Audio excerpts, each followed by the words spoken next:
एक बार क्या हुआ कि जगन्नाथ भगवान का प्रसाद खत्म हो गया।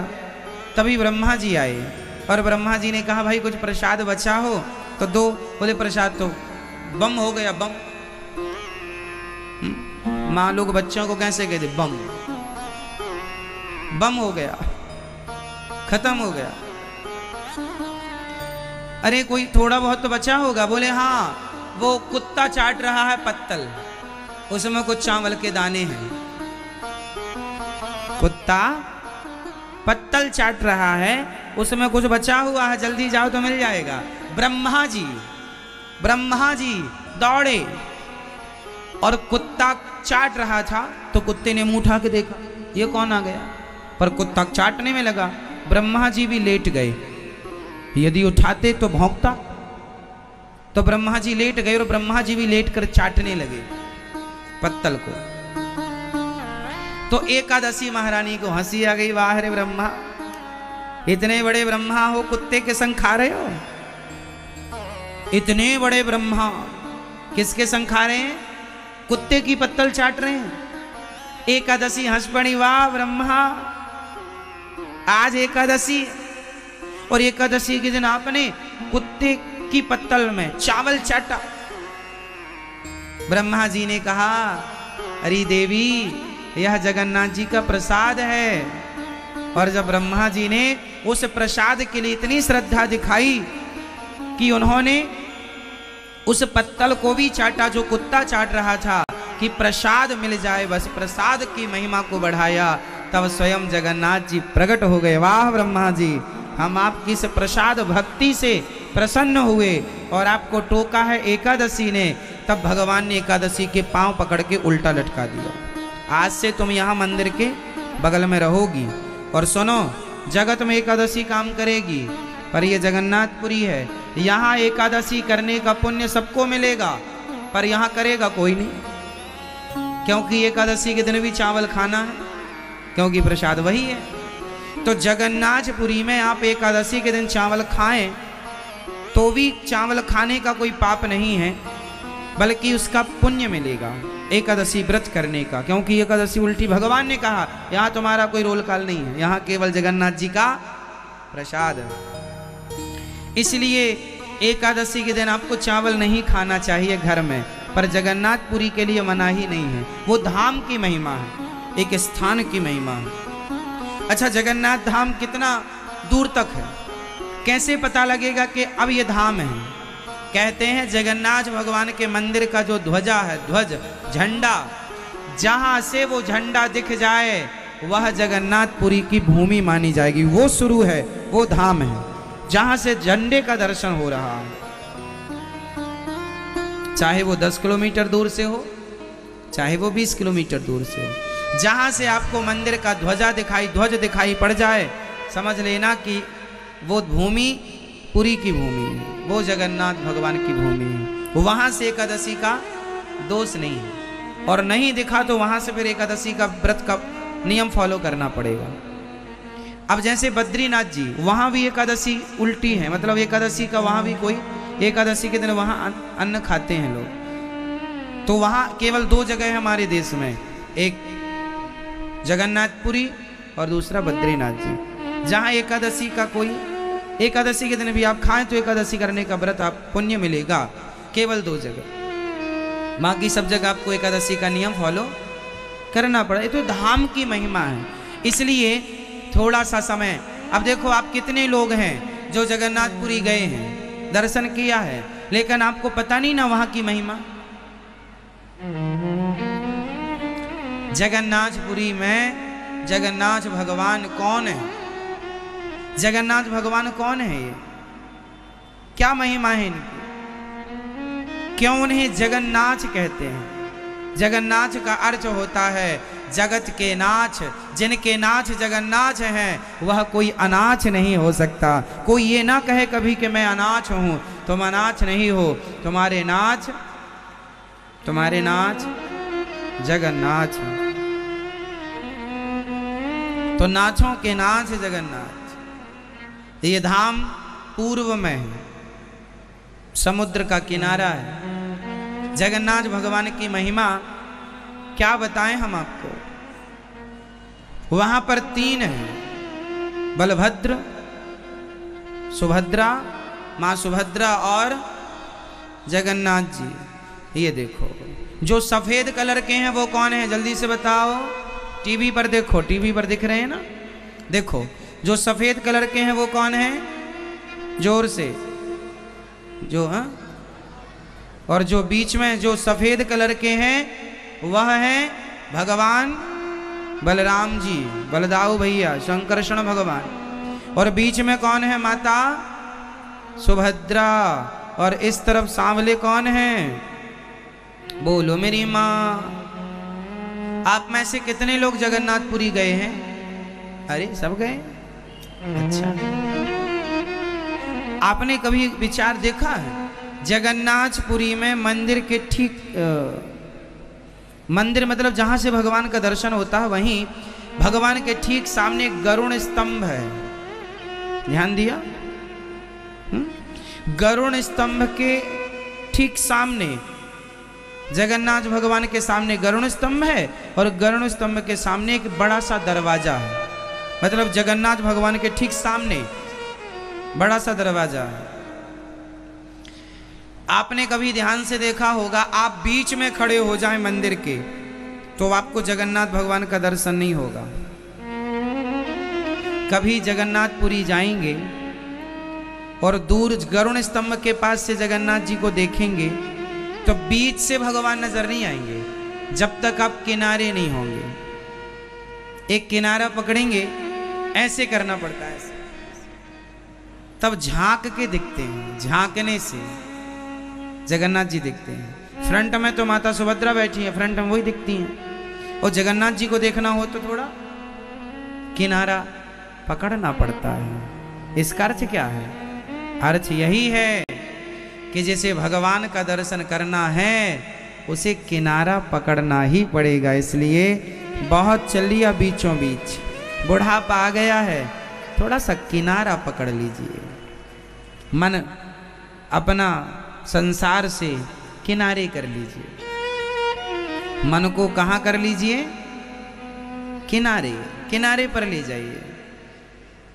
सबसे पहले काफी साल पहले जब चैतन्य महाप्रभु जगन्नाथ जी का दर्शन करने गए तो वह उसी गरुड़ स्तंभ के पीछे दरवाजे पर ऐसे हाथ रखकर और ऐसे जब देखे तो उनके देखने में इतना प्रेम उमड़ा उनके अंदर भगवान के प्रति कि वहाँ पत्थर का वो दरवाजा है, मतलब पत्थर की चौखट इत्यादि है, तो वो पत्थर में उनकी उंगलियां धंसने लगी, मतलब उनके प्रेम को देखकर पत्थर भी पसीज गया।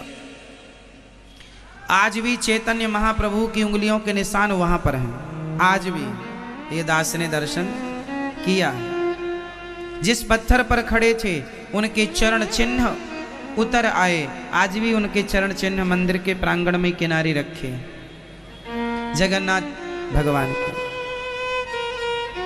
जगन्नाथ जी कौन है और वहां 3 ही क्यों हैं? अपने भाई के संग ये बहन क्या कर रही हैं? भाई भगवान श्री कृष्ण हैं तो वहां या रुक्मणी जी होनी थी या तो राधा जी होनी थी। रुक्मणी जी और राधा जी होनी थी। सुभद्रा मां क्या कर रही है? मां सुभद्रा भगवान की कौन है? जोर से क्या है?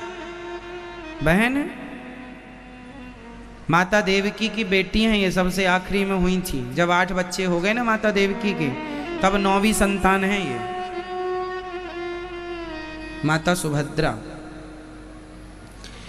तो ये कहानी जगन्नाथ भगवान की कहानी भी, जगन्नाथ भगवान की कथा भी वृंदावन से शुरू होती है। जगन्नाथपुरी के पास आपने 25 किलोमीटर दूर पर एक साक्षी गोपाल जी का दर्शन किया होगा। जगन्नाथपुरी के पास ही वहां पर साक्षी गोपाल जी हैं, है ना? वो साक्षी गोपाल भी पहले वृंदावन में थे। एक भक्त के संग वो गए थे वहां गवाही देने के लिए। कथा अलग है, अभी मैं आपको जगन्नाथ भगवान की कथा सुनाता हूँ कि वृंदावन से जगन्नाथ भगवान का क्या कनेक्शन है, क्या जुड़ाव है।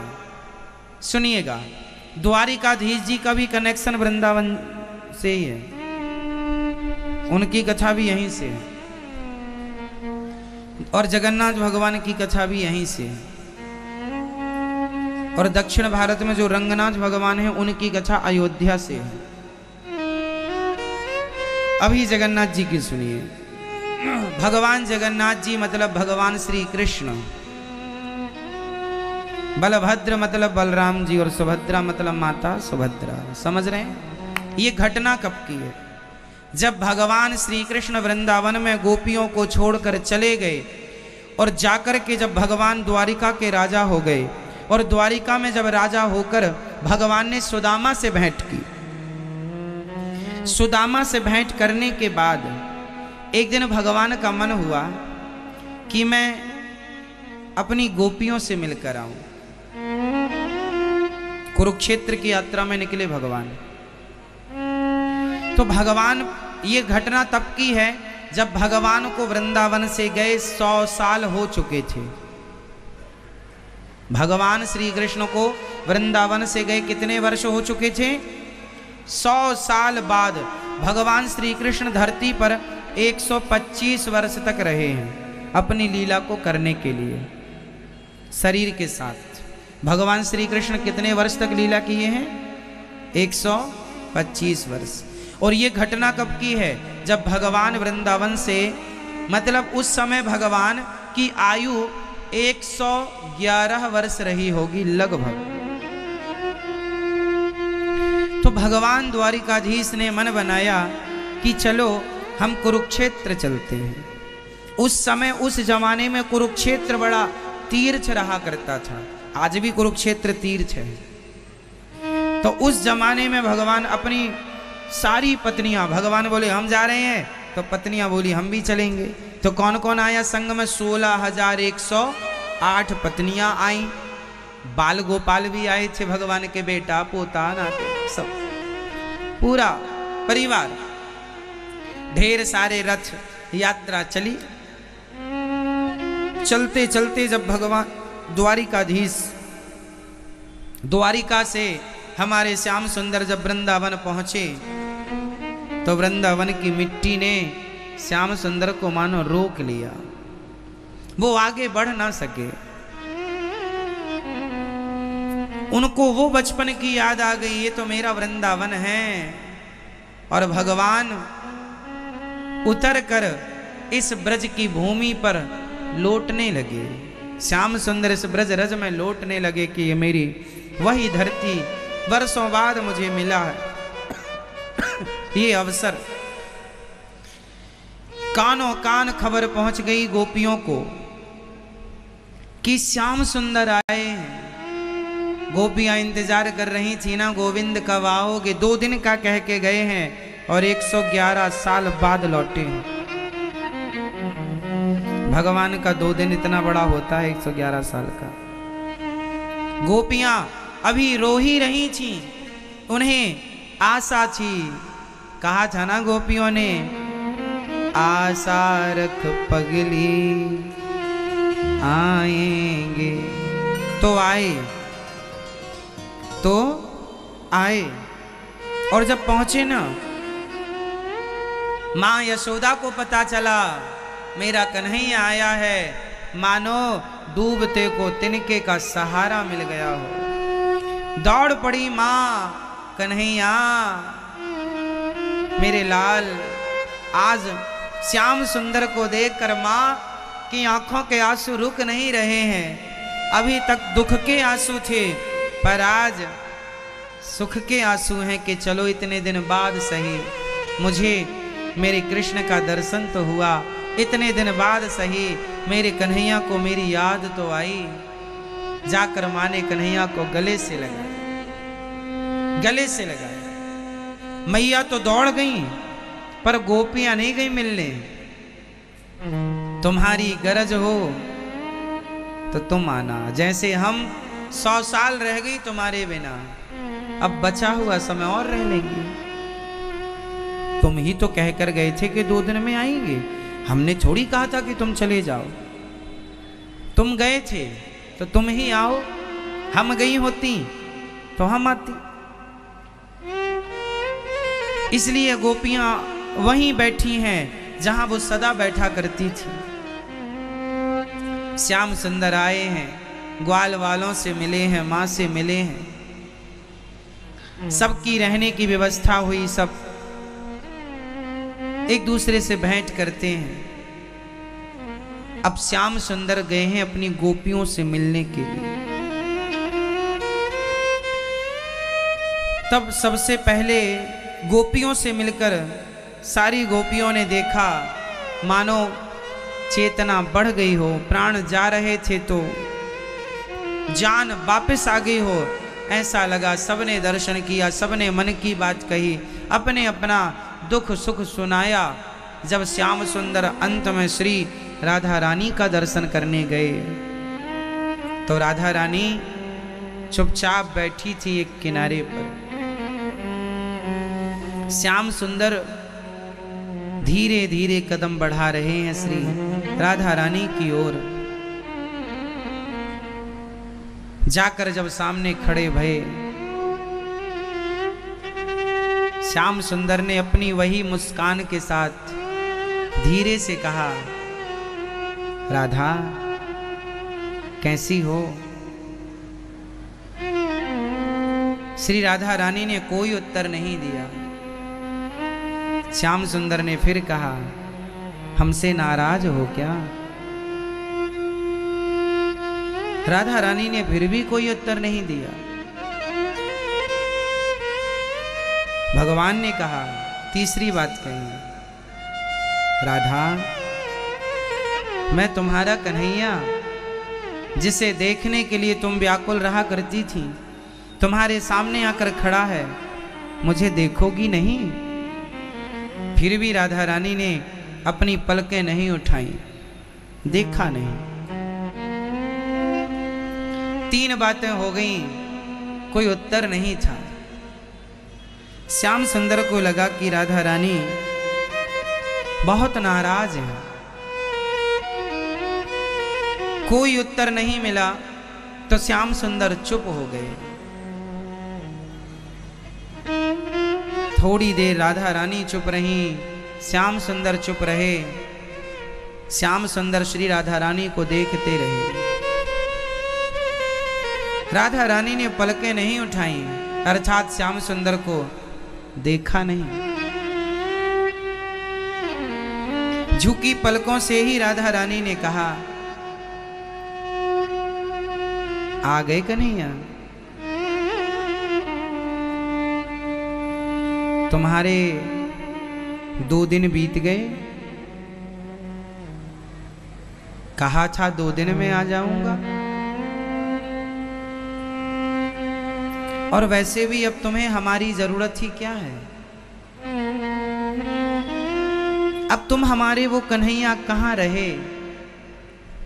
अब तो तुम बड़े हो गए हो। सुना है कि तुमने बहुत नाम कमा लिया है, बहुत बड़े राजा हो गए हो द्वारिका के।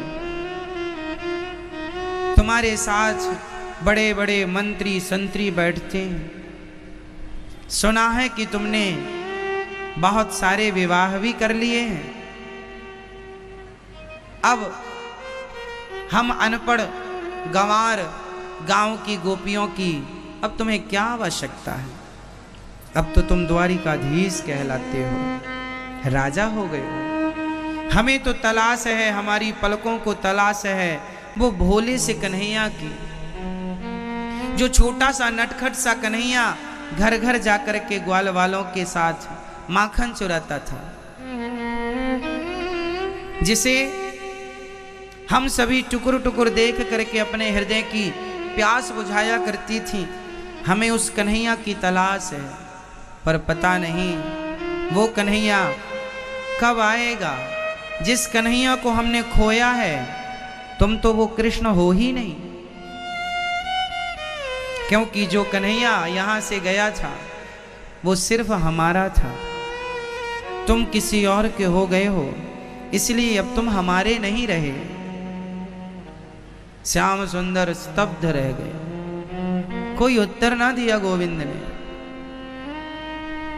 थोड़ी देर बाद शब्दों को संभाल कर श्याम सुंदर ने कहा, अरे राधा, मैं तुम्हारा वही कृष्ण हूं। मैं कहीं का राजा भले हो जाऊं, पर मेरी पहचान राजा से नहीं है, मेरी पहचान तो वृंदावन से है। वही माखन का चुराना, वही ग्वाल वालों के संग खेलना। हे राधा रानी। श्याम सुंदर ने श्री राधा रानी को प्रणाम किया, प्रणाम किया और चरणों में बैठ करके श्याम सुंदर ने श्री राधा रानी के चरण अपनी गोद में रखे और श्याम सुंदर राधा रानी के चरण दबाने लगे। चरण दबाते हुए भगवान ने कहा, राधा, जानती हो तुम कौन हो? राधा रानी ने कहा, श्याम सुंदर, आज आप हमसे हमारा परिचय करा रहे हैं? हाँ, आज हम आपसे आपका परिचय करा रहे हैं। आपको नहीं पता कि आप कौन हैं, तो तुम ही बताओ हम कौन हैं। श्याम सुंदर ने कहा, राधा, तुम प्रेम की प्रतिमूर्ति हो। मैं तुम्हारे इस प्रेम का, मेरे जाने के बाद भी तुमने मुझे भुलाया नहीं, एक क्षण के लिए भी तुमने मुझे भुलाया नहीं। ऐसा प्रेम, मैं तुम्हारे इस प्रेम का सदा सदा के लिए ऋणी हो गया हूँ राधा। इसलिए भले मेरी 16,108 पत्नियां हों, पर मेरे बगल में इस संसार में जब भी मेरा मंदिर बनाएंगे लोग, तो मेरी पत्नियों का स्थान नहीं होगा। प्रेम की प्रतिमूर्ति आप हैं, इसलिए आपको ही मेरे साथ बिठाया जाएगा। मैं आपको वचन देता हूं कि मैं आपके संग खड़े होकर आपके प्रेम का मूल्य चुकाता रहूंगा, प्रेम का ऋण चुकाता रहूंगा। इसलिए आज द्वापर से कलयुग स्टार्ट हो गया। लाखों मंदिर मिल जाएंगे आपको भगवान श्री कृष्ण के, लेकिन हर मंदिर में श्याम सुंदर के बगल में रुक्मणी नहीं है, केवल राधा रानी। केवल पंडरीनाथ जी के मंदिर में भगवान श्री कृष्ण के बगल में मां रुक्मणी जी विराजमान है। कुछ मंदिर हैं शायद जहां मां भगवती रुक्मणी जी विराजमान है, वरना हर मंदिर में, बिहारी जी के मंदिर में भी बिहारी जी के संग श्री राधा रानी एक स्थान के रूप में विराजमान है, विग्रह के रूप में नहीं। राधा रमण जी के मंदिर में भी राधा रानी एक स्थान के रूप में विराजमान है, विग्रह के रूप में नहीं। और आपको एक चीज और बता दूं, ये जो लड्डू गोपाल जी होते हैं, श्याम सुंदर होते हैं, इनका नाम है गोपाल। क्या नाम है? गोपाल। तो जो गोपाल जी होते हैं, हम सबके लड्डू गोपाल जी जो होते हैं, आप कहते हैं गोपाल जी हैं, क्या राधा रानी जी ले लें? आप ले लें, अलग विषय है, पर गोपाल जी के हृदय में सदा किशोरी जी विराजती हैं। गोपाल जी के हृदय में सदा राधा रानी का वास होता है। ये बिना राधा रानी के रह ही नहीं सकते। इनका हृदय तभी धड़केगा जब राधा रानी आएंगी, क्योंकि जो हमारा दिल होता है, हमारा दिल तो अलग है, पर श्याम सुंदर का जो हार्ट है, दिल है, वह दिल ही श्री राधा रानी है, ये समझ लीजिए। प्रेम की प्रतिमूर्ति श्री किशोरी जी। तो राधा रानी को भगवान ने कहा कि आपके प्रेम के ऋण को मैं कभी चुका नहीं सकता, प्रेम के मूल्य को मैं कभी चुका नहीं सकता, इसलिए ऋणी है भगवान। तो भगवान श्री कृष्ण के बगल में राधा रानी जी क्यों खड़ी हैं? क्योंकि जितना प्रेम भगवान से राधा रानी करती हैं, राधा रानी प्रेम का प्रतीक है, प्रेम का सागर है। प्रेम करना हो तो श्री राधा रानी से सीख लो। भगवान के लिए 100 वर्षों तक रोती रही, कृष्ण का वियोग था, पर कृष्ण के अतिरिक्त कभी कुछ चाहा ही नहीं। जहां कृष्ण के अतिरिक्त कोई चाह ना हो वही तो राधा रानी है। राधा रानी की परिभाषा क्या है? आप राधा शब्द को परिभाषित कैसे करेंगे? जहां कोई चाह ना हो, जहां कोई चाह ना हो। कृष्ण आए तो पलक उठाकर देखा भी नहीं। क्यों? क्योंकि हम तुम्हारे सुख में बाधा नहीं बनना चाहते। यदि तुम हमारे बिना सुखी हो तो हम जाकर के तुम्हें कष्ट नहीं देंगी। हमारे प्रियतम तत्सुख सुखित्वम, अपने प्रेमी अपने प्रियतमा की खुशी में ही अपना खुशी अपना सुख मानना, उसके सुख में अपना सुख मानना, यही प्रेम की परिभाषा है। और प्रेम ही श्री राधा रानी है। राधा मीन्स प्रेम और प्रेम मीन्स राधा।